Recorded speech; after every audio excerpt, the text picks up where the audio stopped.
नमस्कार दोस्तों, स्वागत है आपका सीपी स्मार्ट क्लासेस में। दोस्तों, रोजगार समाचार के इस वीडियो में कई अहम खबरें हैं जो आपके लिए इम्पोर्टेंट हैं। तो शुरू करते हैं। सबसे पहले एलटी ग्रेड और जीआईसी शिक्षक भर्ती की बात करते हैं। ये दोनों भर्तियां उत्तर प्रदेश लोक सेवा आयोग के जारी होने वाले परीक्षा कैलेंडर में शामिल हो सकती हैं। 2025 के परीक्षा कैलेंडर में शामिल हो सकती हैं। एक बार ये परीक्षा कैलेंडर में आ गई तो इनकी परीक्षाएं कंफर्म हो जाएंगी। उसके साथ साथ 32,000 पदों पर रेलवे में भर्ती के लिए आवेदन आज से शुरू हो गए हैं। कनिष्ठ सहायक के पदों में 118 पदों की बढ़ोतरी हो गई है। 1,70,000 पदों पर बिहार सरकार अगले 6 महीने में नियुक्ति करने वाली है। डीएलएड सेकंड काउंसलिंग की डेट जारी कर दी गई है। तो सभी खबरों को विस्तार से देख लेते हैं। आगे बढ़ने से पहले अगर आपने हमारे चैनल को अभी तक सब्सक्राइब नहीं किया है तो चैनल को सब्सक्राइब करने से पहले बेल आइकन जरूर दबाएं, जिससे आपको इस तरह की अपडेट हमारे चैनल के माध्यम से लगातार मिलती रहे। ये विज्ञप्ति जारी की गई है। डीएलएड यानी कि जिसको बीटीसी पहले कहा जाता था, उसके प्रशिक्षण 2024 के प्रथम फेज की प्रवेश प्रक्रिया के उपरांत सेकंड फेज के लिए रिक्त पद जो बचे हुए हैं उसमें सेकंड फेज के लिए आपको यहाँ पे ऑप्शन वगैरह भरना है, जिसके बाद जो है आपको कॉलेज अलॉट किया जाएगा। तो यहाँ पे दिया गया है संस्थान का विकल्प भरने की तिथि 27 जनवरी को दिया गया है। रैंक 1 से लेके 3,25,779 रैंक के बीच में जो भी लोग आते हैं, जिन्होंने फर्स्ट फेज में कॉलेज नहीं लिया, वो यहाँ पे भर सकते हैं। संस्था आवंटन इनका 31 जनवरी को हो जाएगा। फिर 31 जनवरी की शाम से ये रैंक यहाँ से लेके यहाँ तक के दिया गया है। इनकी 6 फरवरी को होगा। तो पूरा शेड्यूल यहाँ पे जारी किया गया है कि किस डेट में आप यहाँ पे रैंक के लिए अपना फॉर्म भर सकते हैं। और नीचे कुछ टर्म्स एंड कंडीशंस दी गई है, तो जो लोग इंटरेस्टेड हों इसमें वो लोग अपना ये टर्म्स एंड कंडीशन जरूर देख लें, क्योंकि यहाँ पे 5,000 रुपये मांगा गया है सीट को लॉक करने के लिए। बिहार सरकार ने घोषणा की है कि 6 माह में 1,70,000 पदों पर नियुक्ति प्रक्रिया पूरी की जाएगी। और ये बिल्कुल भी की जाएगी, क्योंकि अगले 6 माह के बाद अक्टूबर में जो है बिहार में इलेक्शन होने वाले हैं। और तो जब भी चुनावी साल होता है तो नौकरियों की सौगात सरकारें छात्रों को देती हैं। इसमें कई तरह के पद हैं जिन पर नियुक्ति प्रक्रिया कुछ पर चल रही है, कुछ पे होगी। जैसे यहाँ पे जूनियर इंजीनियर का है, एक इस पे नियुक्ति प्रक्रिया चल रही है। विभाग आवंटन की प्रक्रिया है, इसमें स्टार्ट हो चुकी है। बाकी इससे पहले वाले काम हो चुके हैं। और भी कई प्रकार के पद हैं जिस पे यहाँ पे भर्ती चल रही है। सभी विभागों में नियुक्ति प्रक्रिया चल रही है, ये साफ साफ यहाँ पे लिखा हुआ है। तकनीकी शिक्षा विभाग हो, स्वास्थ्य विभाग हो, श्रम विभाग हो, पंचायती राज विभाग हो, सभी विभागों में यह प्रक्रिया चल रही है। और शिक्षा का विभाग तो आप जानते ही हैं कि 80,000 पद शिक्षकों के बिहार में आने वाले हैं। एलटी ग्रेड व प्रवक्ता भर्ती कैलेंडर में शामिल हो सकती है। यूपीपीएससी कैलेंडर में शामिल हो सकते हैं, क्योंकि कल की बात अगर हम करें तो जिस तरह से कल क्लियर कर दिया गया है कि समकक्ष आहर्ता को हटाया गया है, तो अब यहाँ पे कोई डाउट रह नहीं गया है। यूपीपीएससी को भर्ती के लिए 8,905 पदों का अधियाचन पहले ही मिल चुका है। भर्ती का अधियाचन उनके पास पहले से पड़ा हुआ है। आहर्ता विवाद स्पष्ट हो गया है। उत्तर प्रदेश लोक सेवा आयोग इन दोनों भर्तियों को अपने परीक्षा कैलेंडर में शामिल कर सकता है। आयोग जल्द ही परीक्षा कैलेंडर जारी करने वाला है।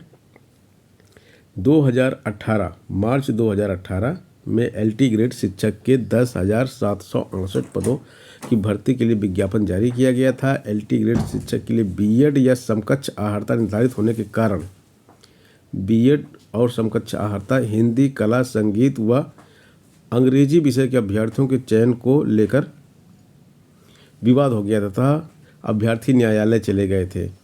तो जिन विषयों में विवाद है वो लोग यहाँ पे देख लें। साफ साफ यहाँ पे लिखा हुआ है किसमें किसमें विवाद हुआ था। समकक्ष आहर्ता निर्धारित न होने के मतलब ठीक से निर्धारित नहीं थी वो, इसलिए ये विवाद हुआ था। जिसमें हिंदी है, हिंदी में वो इंटर वाला संस्कृत वाला मैटर होता है वो।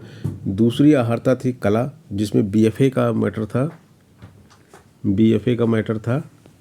और तीसरी आहर्ता थी संगीत, जिसमें डिग्री का मामला रहता है कि यहाँ पे प्रभाकर विशारद जैसे डिप्लोमा कोर्स को भी मान्यता दी जाती है। और अंग्रेजी में लैंग्वेज और लिटरेचर वाला चक्कर होता है। अभ्यर्थियों के चयन को लेकर विवाद हो गया था तथा अभ्यर्थी न्यायालय चले गए थे। इन सब में विवाद हुआ था। विवाद एक्चुअली हुआ था इसमें आर्ट वाले में हुआ था, जिसका रिजल्ट काफ़ी लेट जारी किया गया था। और संगीत में तो विवाद नहीं हुआ था, संगीत का रिजल्ट जारी कर दिया गया था। संगीत में हालांकि बीएड नहीं मांगा जाता है, लेकिन इसका रिजल्ट जारी कर दिया गया था। अंग्रेजी विषय में भी डिस्प्यूट हुआ था और इसके बाद हिंदी में भी विवाद था। तो ये वो 4 विषय है जिसमें विवाद हुआ था। बहुत से अभ्यर्थी अहर्ता धारित न करने के बावजूद चयनित हो गए थे। ऐसे में अहर्ता धारित करने वाले योग्य अभ्यर्थी चयन से वंचित हो गए थे। भर्ती भी काफ़ी दिनों तक मुकदमे में उलझी रही, लेकिन नई भर्ती में ऐसा नहीं होगा।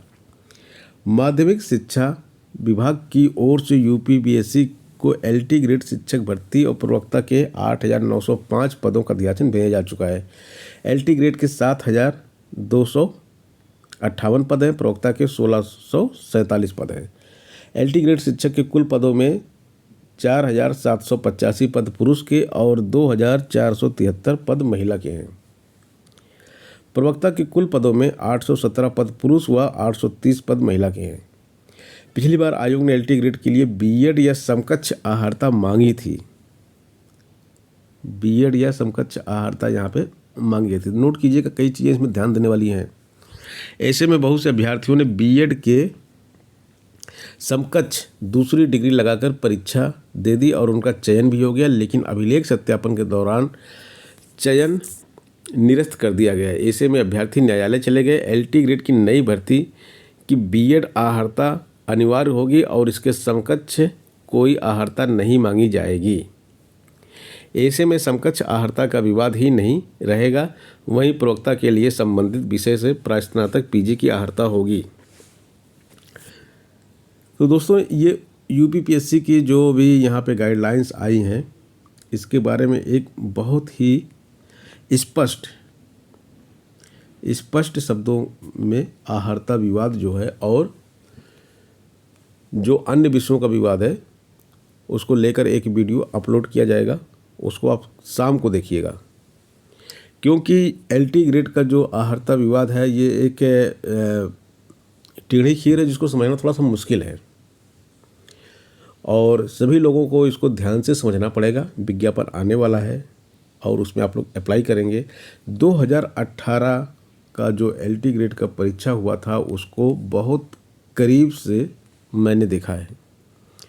सीपी स्मार्ट क्लासेस पे आप जाएंगे, 2018 एलटी ग्रेड सर्च करेंगे तो आपको बहुत कुछ उसके बारे में मिलेगा। यहाँ तक कि कई विषयों का जो मैंने कट ऑफ बताया था बिल्कुल सटीक कट ऑफ आया है।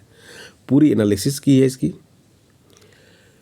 सैकड़ों सिलेक्टेड छात्र दिन रात संपर्क में रहते थे। कई टॉपर्स के इंटरव्यू हमारे यूट्यूब चैनल पे आपको मिल जाएगा जो एलटी ग्रेड के टॉपर हैं, तो उनसे भी आप गाइडेंस ले सकते हैं। सफलता की कहानी एक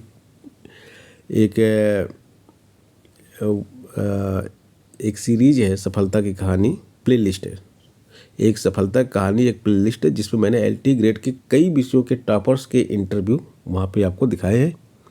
उसको बेस मानिए और 2025 की एलटी ग्रेड भर्ती में शामिल हो जाइए और यहाँ से सफलता अर्जित कीजिए। बाकी अगर आप किसी भी सब्जेक्ट की क्लास में इंटरेस्टेड हों तो 829 922 6960 नंबर पे हमसे संपर्क कर सकते हैं।